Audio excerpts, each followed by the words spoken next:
দুনিয়াতে যত অদ্ভুত অদ্ভুত প্রশ্ন সব আপনি মুসা আলাইহিস সালামের মাথা থেকে পাবেন। বিভিন্ন বিষয়ে আল্লাহরে প্রশ্ন করতেন। সাইয়েদনা মুসা আলাইহিস সালাম আল্লাহরে বললেন, আল্লাহ আপনি আমার এমন একটা জিকির শিখাইয়া দেন যে জিকিরটার শব্দ আপনি আর আমি ছাড়া কেউ জানবে না।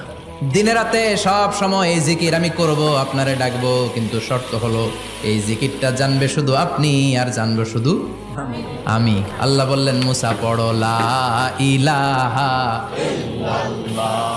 মুসা আলাইহিস সালাম কয়, মাবুদ এটা তো জাতীয় জিকির, সবাই জানে। আমি তো চাইছি এক্সেলেন্ট একটা জিকির, কারো কাছে নাই, শুধু আমি জানবো আর আমি পড়বো।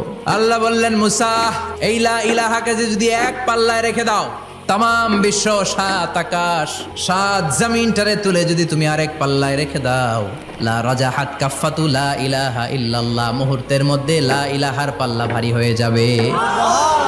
ও মুসা, তুমি যতই এক্সক্লুসিভ জিকির চাও, লা ইলাহার চেয়ে দামি জিকির আমার কাছে নাই।